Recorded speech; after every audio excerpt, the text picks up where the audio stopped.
वहाँ पे बैठ के मैं अपना जो भी मटेरियल था बाय ऑन तो पढ़ता रहता था, और फिर मैंने कुछ एडजस्टमेंट स्लाइटली, आपको पता है कि इस एग्ज़ाम की एक 1 साल का एग्ज़ाम रहता है, 1 डेढ़ साल की आपकी मेहनत रहती है, और एग्ज़ाम में मैं कहता हूँ कि इस बार जो मेरे लिए क्लिक किया, जो मुझे लास्ट 3 बार से ऑब्वियसली स्किल सेट्स में तो इम्प्रूव करना ही पड़ा।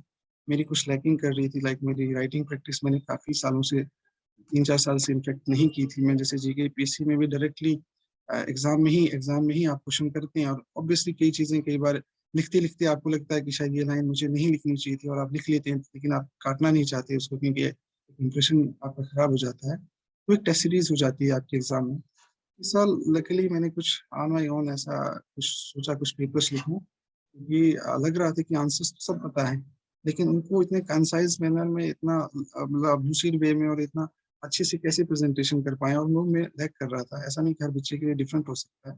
हुँ, सब वो एग्ज़ाम को कंप्लीट करना एक आर्ट होता है, क्योंकि यूपीएससी में 2 पेपर्स रहते हैं आपके, और आपकी एफिशिएंसी, आपका एंड्योरेंस, और उस टाइम में आपका जो मेंटल, जिसको आप अपनी बायोलॉजिकल क्लॉक कहते हैं, उसको बहुत अच्छे से करना होता है। तो उन टाइम्स में प्रैक्टिस किया मैंने, और मुझे लगा मैं सारे पेपर्स कंप्लीट कर पाया था, और स्ट्रक्चर जो था लार्जली जो आपका इंट्रो, बॉडी एंड कंक्लूजन रहता है। और हाँ, मुश्किलातें हैं, लेकिन मैं कहता हूँ जब आप में जज़्बा हो तो फिर कोई मुश्किलात नहीं है। आपके पास इंटरनेट है, आपके पास डिफरेंट सोर्सेज़ हैं, आप ऐसी जगहों हुँ, से आप कुछ भी कर सकते हुँ। अच्छा, आपसे ये भी जानना चाहेंगे कि क्या सब्जेक्ट्स रहे आपके और आपने क्या सोचकर उन सब्जेक्ट्स का इंतखाब किया? हैं। हाँ जी, मेरा political science and international relation है। सब्जेक्ट चूज़ करने के लिए ऑब्वियसली मैं साइंसेज़ बैकग्राउंड से था, तो अपनी स्पेशलिटी तो कोई नहीं थी कि, और मास्टर्स की मैं सेकंड सेम में था, तो लिटरेचर लेने का उस टाइम पे एक रिस्की मेरे को लगा, और जब मैंने बात की तो कहा कि काफ़ी स्ट्राइक रेट भी कम है लिटरेचर का, और काफ़ी चैलेंजिंग ये है, सब्जेक्ट है। लेकिन फिर मेरे बड़े भैया हैं, वो उस टाइम पे नेट थे पॉलिटिकल साइंस में, और वो सिविल सर्वेंट में 2016 में वो एनटीयू ड्रॉप आउट हुए हैं। सो उन्हें एक बार पहले भी एग्ज़ाम दिया था, आई गेस उससे पहले बैच में, तो वो जानते थे सिविल सर्विसेज़ में क्या रहता है। तो उन्होंने कहा कि आपको कौन से सब्जेक्ट्स चूज़ करने हैं, तो मैंने 2 आपने शॉर्ट लिस्टिंग, एक पब्लिक एडमिनिस्ट्रेशन और पीएसआईआर। सो उनसे बात की, तो उन्होंने कहा कि देखिए, इसमें मैं आपको आपको गाइड भी कर सकता हूँ, कुछ मेरे पास मटेरियल है वो आप चेक भी कर सकते हैं। लेकिन पब्लिक एडमिनिस्ट्रेशन में आपका साथ उतना नहीं दे पाऊँगा जितना मैं आपका साथ यहाँ दे सकता हूँ। आप हुँ, ट्राई हुँ। करें, क्या अच्छा लगता है। और मैं स्टार्टिंग के दौर में मुझे आईआर में और इंडियन पॉलिटी में काफ़ी इंटरेस्ट जाग गया, और आपका इंटरेस्ट, अब मैं अगर मुझे बात करनी हो आज, अगर आपको चूज़ करना है, ऐसा नहीं कि आप दिखा कि इस साल टॉपर कौन हुआ, या जैसे मैं बात कर रहा हूँ पीएसआईआर, तो आपने कहा कि नहीं मैं पीएसआईआर ले लेता हूँ। देखिए, अच्छा। सभी सब्जेक्ट से बच्चे होते हैं। 3-4 चीज़ों का मुझे लगता है ध्यान रखना बड़ा इम्पोर्टेंट है, कि आपका इंटरेस्ट किस सब्जेक्ट में है, उसका मटेरियल अच्छा है मार्केट में या नहीं है। आपका उसके बाद गाइडेंस आपके, अगर कोई, चाहे आप किसी मेंटर से बात करते हैं, आपकी लोकेलिटी में कोई सिविल सर्वेंट है, या कोई आपके प्रोफ़ेसर है, या कोई भी आपके टीचर हैं, इन 3-4 चीज़ों का ध्यान रखें, और ऐसे ही नहीं कि जंप नहीं कर जाना है एकदम से, क्योंकि ऑप्शनल सब्जेक्ट बहुत ही एक ट्रिकी रहता है आपके ओवरऑल सिलेक्शन या आपके मेरिट में, मुझे लगता है। हुँ, हुँ। जी। जिस तरह से आपने अभी फरमाया कि सेल्फ स्टडी इज़ बहुत बहुत ज़्यादा इम्पोर्टेंट है, मोस्ट इम्पोर्टेंट थिंग जब हम इस पे पढ़ते हैं कंटिन्यूअसली हमें 1-2 साल इसके साथ देने पड़ते हैं। आपने कोचिंग वगैरह कहीं नहीं की? नहीं, मेरे कोचिंग थोड़ा-सा कुछ हालात, अ, मैंने इस तरह का कभी एक बार सोचा था, लेकिन उस टाइम मैं कर नहीं पाया, और बाद में मैं कंफर्टेबल हो गया कि ऐसा नहीं है कि सिर्फ़ कोचिंग से ही एग्ज़ाम किया जाता है। मुझे कभी भी एक बार भी ये शक नहीं हुआ अपने आप पे कि मैं कोचिंग के बिना नहीं कर सकता हूँ, ज़रूरत नहीं पड़ी मुझे।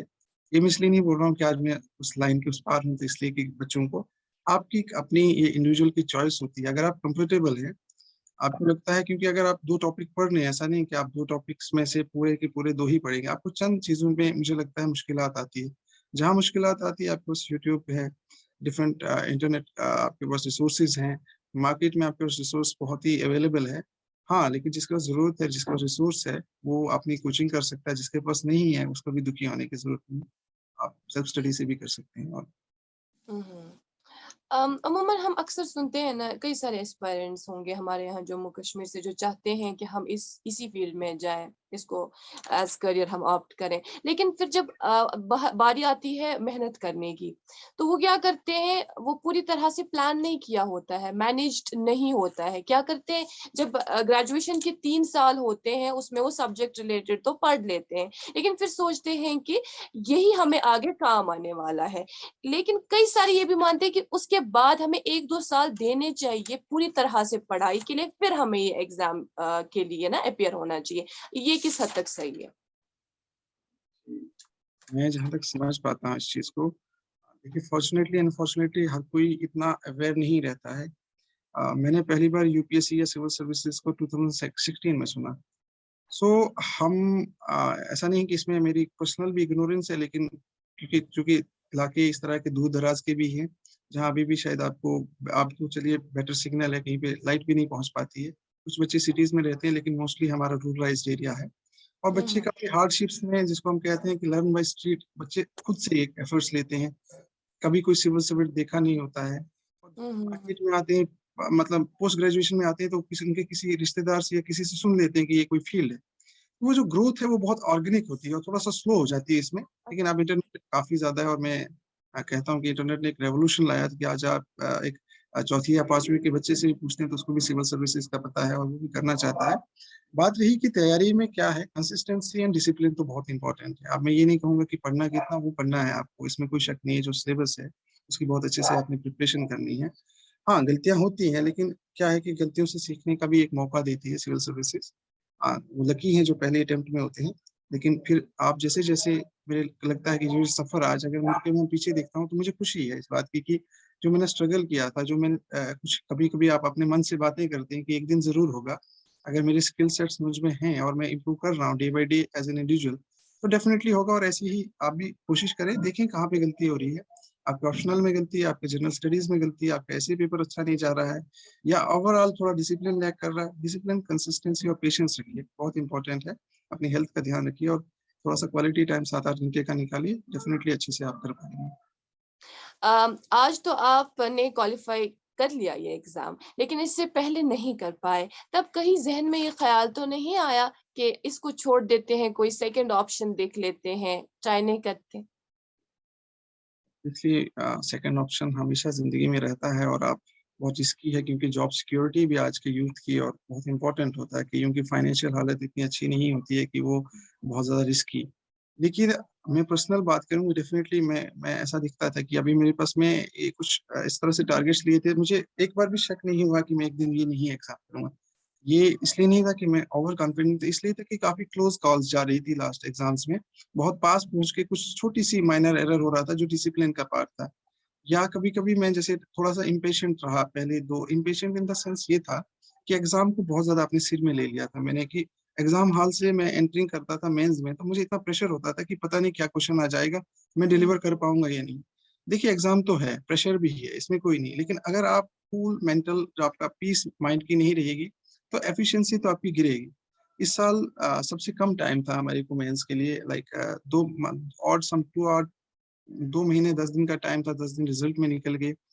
तो उस 1-2 महीने में मैंने कहा सबके लिए एक एक जैसा टाइम है, कोविड के चैलेंजेस हैं, लेकिन सभी बच्चे एक ही इक्वली उस पे होते हैं। थोड़ा सा काम रहे, थोड़ा सा बेटर अपनी स्किल्स को किया। और डेफिनेटली अगर देखिए, ये आज भी लकी हूँ कि मैं उस स्टेज पे अभी पास आउट नहीं भी होते तो फिर से आपने किताबें खोल ली थी और फिर से 5 एग्जाम है, और एग्जाम देते और देखते क्या बनता है। लेकिन हाँ, आपको तैयारी करनी है और करते रहें, लगे रहें, जहाँ जहाँ प्रॉब्लम्स है उनको सॉल्व करें।